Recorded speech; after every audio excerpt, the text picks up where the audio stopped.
Hello, and welcome to the first episode of the Watton Earth podcast, a podcast exploring the influential and interesting characters within my world. The main themes will be about photography, dance, and fashion, so if that's what you're interested, this is the new place to be. If not, I hope you come along for the ride anyway. So without further ado, welcome to Watton Earth.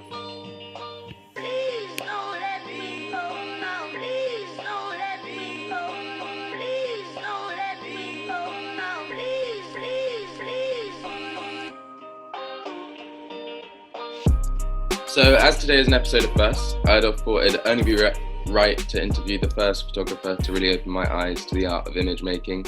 His work is distinctly influenced by Americana, as he builds a world of vibrant colours and locations with characters just as bright and interesting. It is my honour to welcome to the first episode of the Watton Earth podcast, Richard Heeps. Thank you very much for the introduction.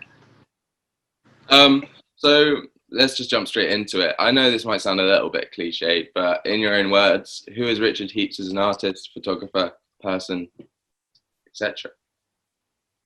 That's a tricky one. Normally, when I answer that question, I've got a load of pictures in front of me, and I suppose as a photographer, you just naturally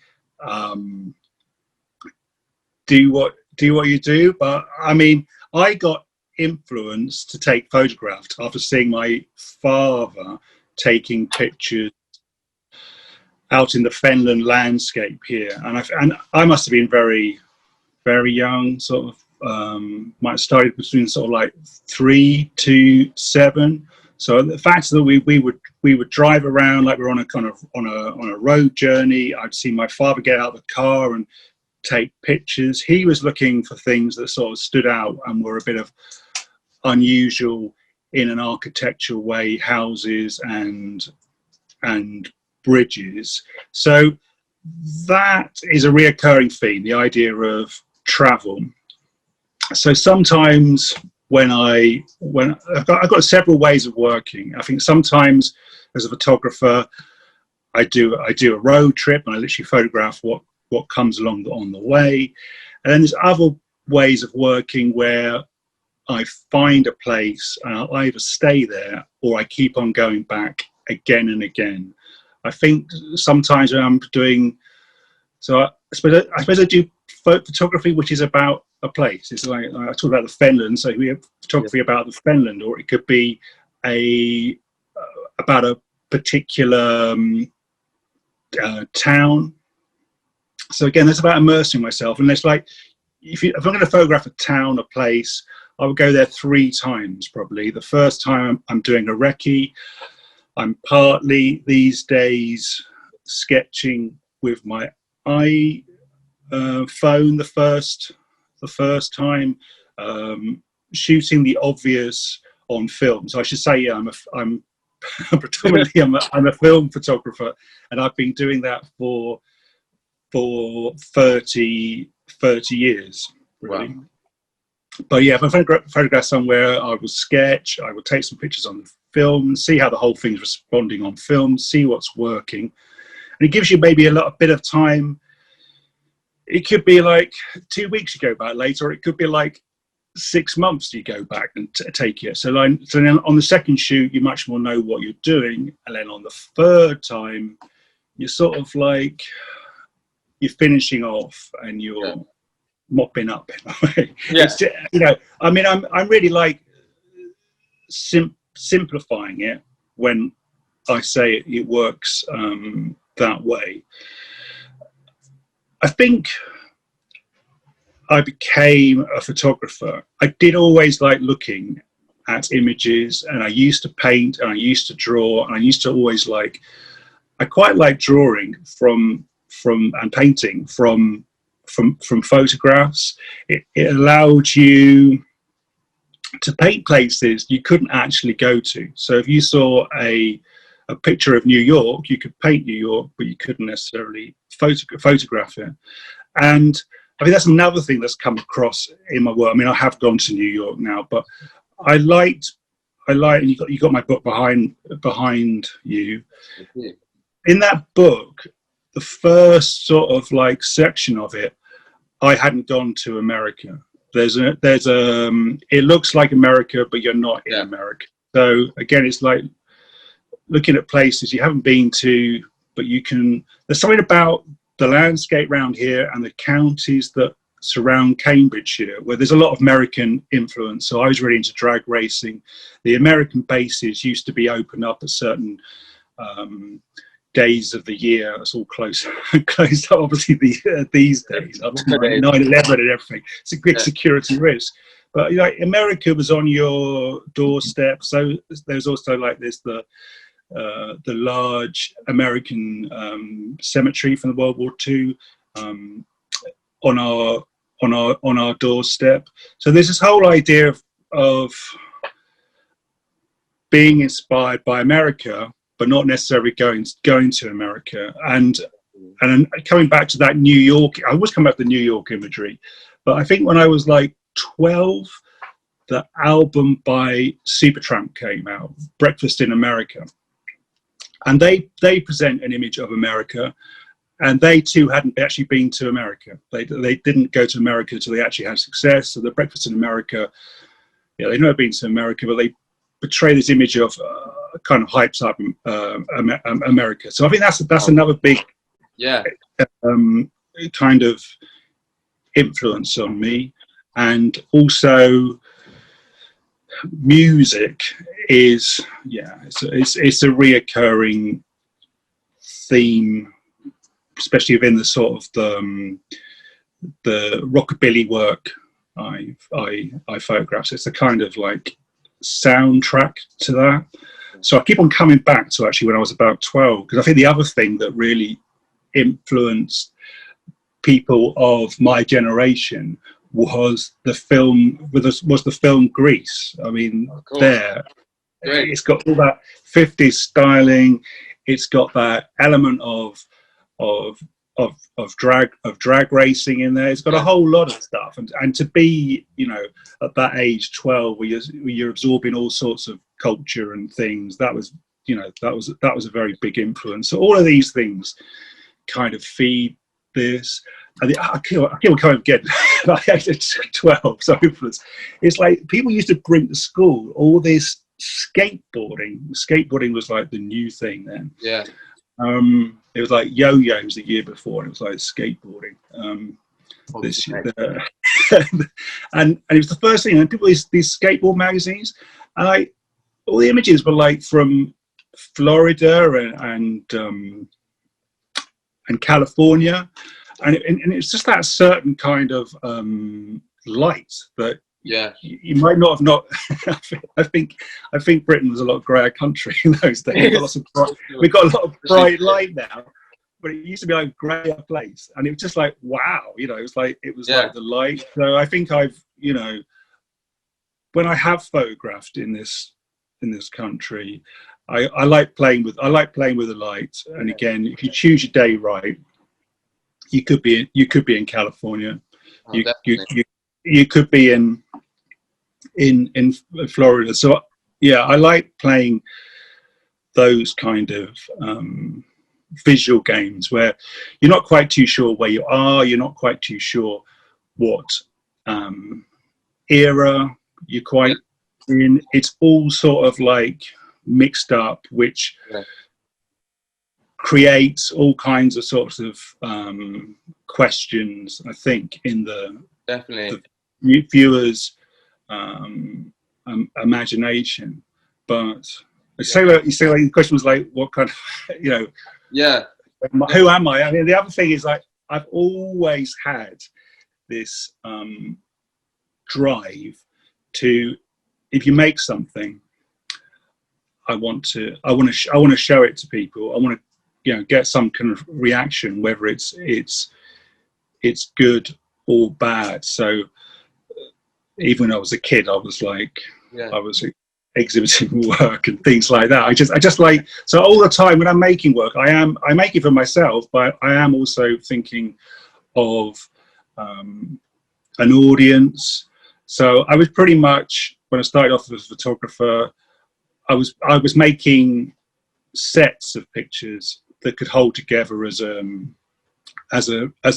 series. So it might be like 10 images that could be exhibited in a gallery. And I suppose you take that further when you start making books, because then you're starting to sequence things. You're starting to tell a story rather than just a one-off book. And you know, I'm sure when you're at college, I don't know, maybe when I was at college, it's like tell a story. You know, so that is emphasize. And I must say, you know, I find the internet very interesting because I say, like, we've started making short. Can you call it a video? I don't know what you call it. A video. What do you call it? Okay, so we started doing stuff like that, which is really interesting because you can tell a lot more storytelling and where the ideas come from, and it's just how the images evolve or how they are made. So I find that all amazing, very exciting, and very interesting. I was going to say, recently I've seen you've also been doing a lot more blog stuff, and I've been reading the camera collection. So my question is, what's your favorite camera? And I don't necessarily mean in like a technical standpoint. I think lots of cameras kind of have a nostalgic. Right, yeah. I mean, they have got like a certain. I mean, all those cameras I posted, they've all got something about them which is visually interesting. Maybe the Nikon, I don't know, maybe that's the one that's a bit sort of like the ugly duckling, but you know, it's beautiful. It's a beautiful camera. It's a workhorse, and you know, it's very a robust camera. But yeah, you get something like the Rolleiflex with the twin lenses, and that's a beautiful camera. And it's also a very useful camera because it's really, really light as a medium format camera. So you can just put it in your bag, and you know, I went everywhere with that camera. But then I suddenly realised, because I mean, I used to just I went to the period like doing college projects, and then I did commissions and I should say always my own sort of my own work. But it wasn't until I had to do, people asked me to do more and more commercial work, and I did it, and I just realised on this twin lens Rolleiflex, you can't change the lenses.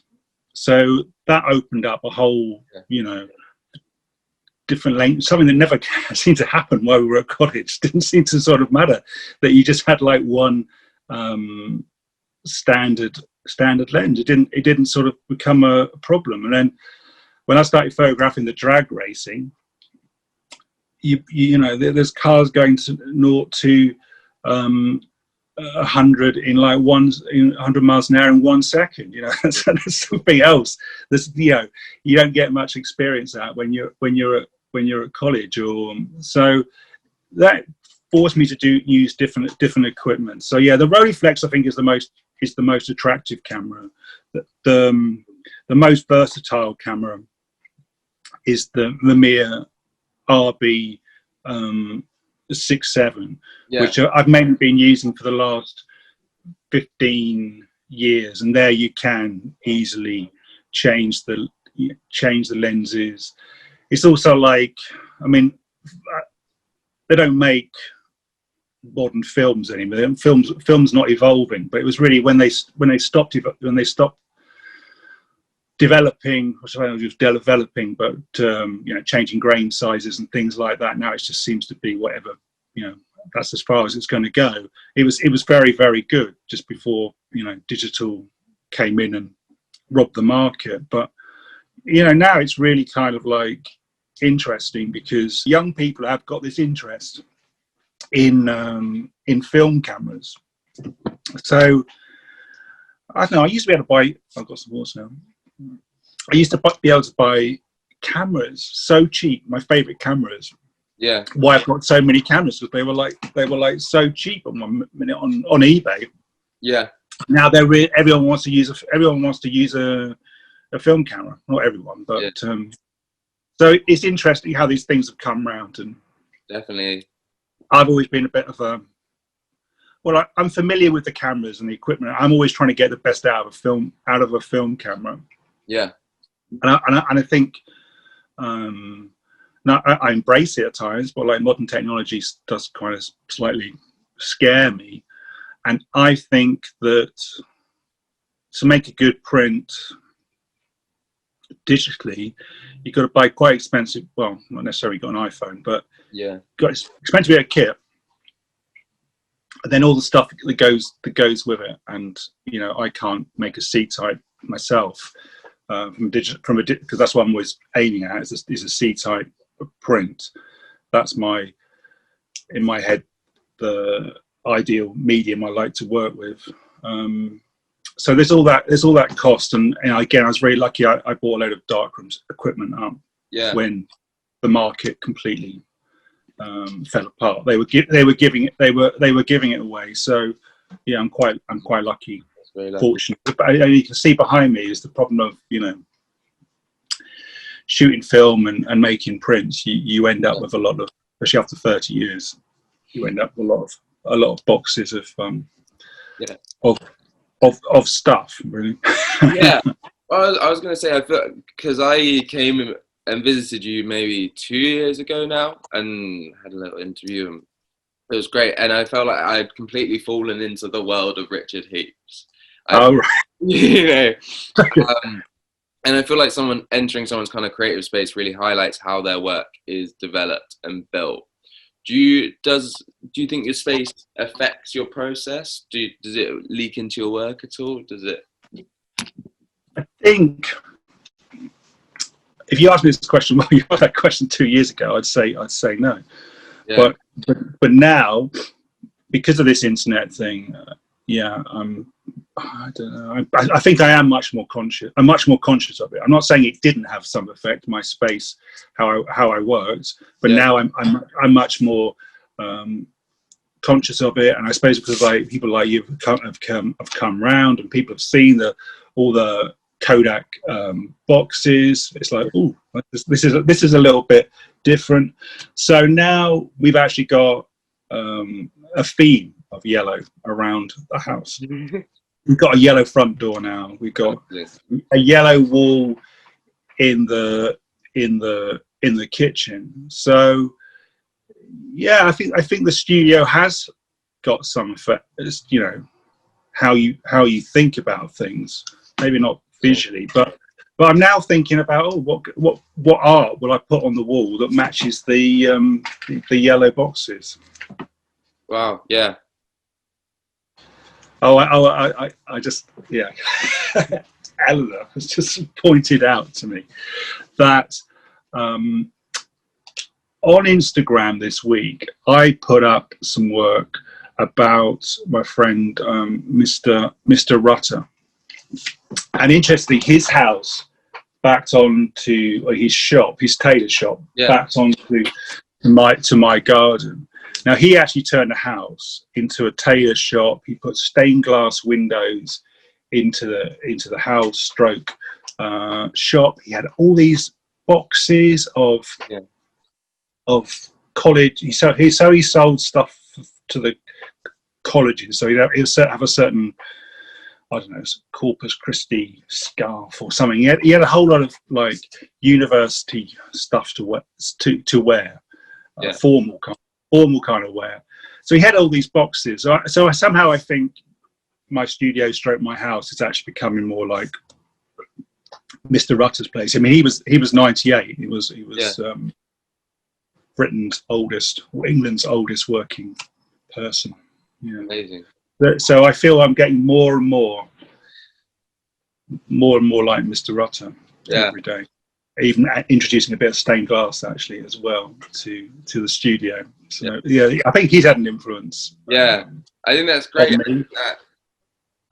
But I think it's like all of us at the moment, because we are in these strange, interesting times are looking a lot more at our space where we live, what's around us, knowing our neighbours. So I feel a bit in a way that it's kind of gone back to how things were around here about 25 years ago. People did know people a bit more. And yeah, that's exciting. So, and I'm photographing on, I've gone back to photographing what's on my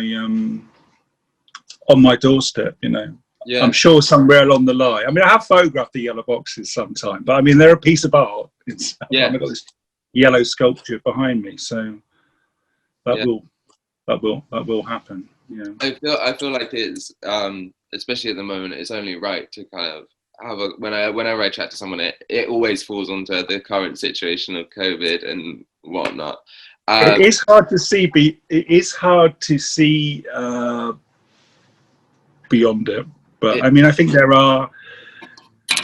there's definitely opportunities in this situation, because it forces you to, look at your immediate surroundings. I mean, 5 years ago, we were doing like 10 or 12 international art fairs a year. Wow.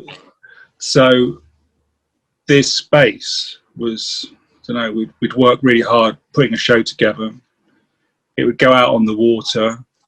We would then fly somewhere, do the show, then we'd come back. So this was just a place to sort of like crash, really, when you came back. So now we are looking very differently at this space, which I think everyone's looking very differently at their own space and what they've got around them and what they like on their walls and that sort of thing. Yeah. So you mentioned how you spent a lot of your time kind of selling art all over the world and at fairs and galleries and whatnot. What was the point, because as a young photographer myself, what was the point in which you realized photography could be something to kind of make a career out of as an artist, or you could sense that something was there? I think, well, when I first started 25, 30 years ago, there were very few people who could sell photography. It was a very specialized market in this country. I think France might have been different.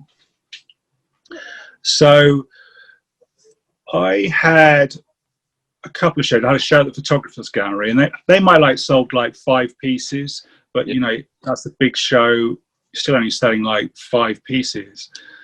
And then I did a show 15 years ago, and to be honest, to say like galleries, how do I say them? Contemporary galleries, commercial galleries. Yeah. They just weren't interested in photography. It was just no. And then I was doing shows in public galleries, and then I was sort of like, I started selling 20 or 30 prints from a show. Yeah. And then it happened like, I don't know, about 3 or 4 times, and you kind of thought, oh, this is I wasn't expecting this. Yeah. So I just tripped my mind and thought, there's some possibilities there. So I like to think I kind of like led the way a little bit in what I did, and then we started doing the art fairs. And again, the art fairs, there wasn't much photography. Yeah. Again, no one wanted to touch photography. So it was important to me to sort of like prove to other people that photography can sell. So other galleries and dealers could see that, and also I learned so much about what people wanted to buy of my work. So then you could put, it's like when you make a print, before you'd make like 2 or 3 prints. Yeah. But I mean, to really like, to make it commercially work, you've really got to make something like 5 to 10, because that, it's like when I make a print in the darkroom, it's like half a day or a day to get to where you want to be. So, and once you've got all the color balances right, yeah, you want to make a few really. to make it cost effective. So there was all these kind of things, and also you just got to have so much stock of work ready to sell. So yeah, the art fairs, they really changed things, but it was very exciting to sell all around the world. You know, take your pictures, and thankfully, most places where we went were very receptive to the work. I mean, I mentioned New York before, and you know, I think every artist wants to show in New York. I mean, and it's like, well, this is going to cost a lot of money. This is going to, you know, it's worked out in other places. So yeah, we did a show in New York, and they really liked it, and you felt like, well, this is great because you're selling images of America to Americans, and they liked my twist on their. In many ways, it's a high compliment, isn't it? Yeah. From an American person. Yeah, it's you know, that's something when we look at the statistics of where we sell. I mean, America. I'm looking at Eleanor when I say this. Is it 40%, or am I bigging it up? Yeah, I mean, wow. 40% of our sales are to America. And when we used to just do the shows in New York, we did one in Miami. You know, you just got those people from that area. Well, not necessarily from that area. People from New York and Florida go all over the place. But like now on the web, it's really exciting because we get into all parts of America. So that's yeah, that's really good. I mean, that's a really good plus bit of the web situation. Yeah, and I love the fact that you can. I also think it is quite democratic in that when we just did a show or an art fair, or even in a public gallery, it was like only one part of your work. But on the web, you can get everything up, and it can be really surprise yourself what people want to sort of purchase and put on their wall. And so that's been quite interesting. It's sort of a different crowd at times to the art fair. Yeah. So kind of one last question. What's new to come from Richard Heeps? Is there anything you're working on or excited about to share? You know? I think every project is kind of like ongoing, but I have, because I was working on a major project, which was why I was doing a short history of Milan. Well, that's had to sort of like stop at the moment, and it probably, the show won't happen in 2021. But I think I've used some of that as aesthetic to how I'm photographing London and even Cambridge. And I'm also going back out into the fens again. It's like what's on your doorstep, and because I have to really be in Cambridge at the moment, I can't travel around quite so much. I am looking at Cambridge in a different way. It is my hometown, and it is a very international city. So that's kind of interesting. And I was down in the South Coast last weekend, photographing.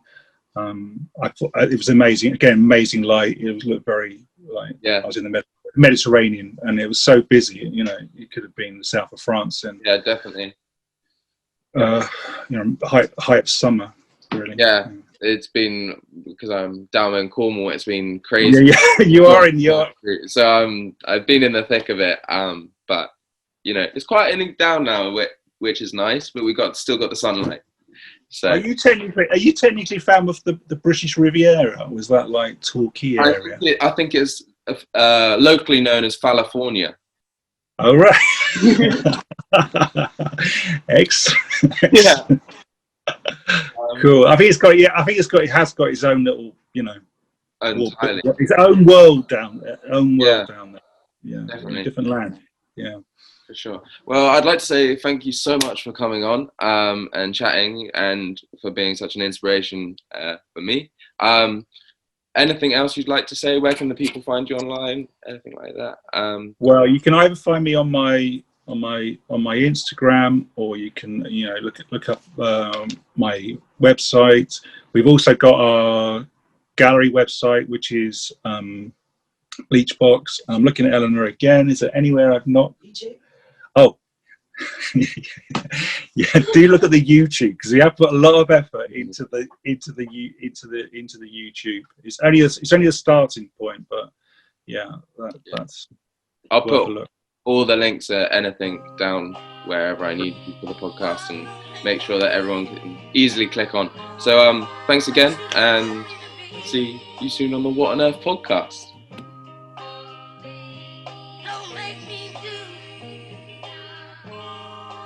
What you don't want me to do.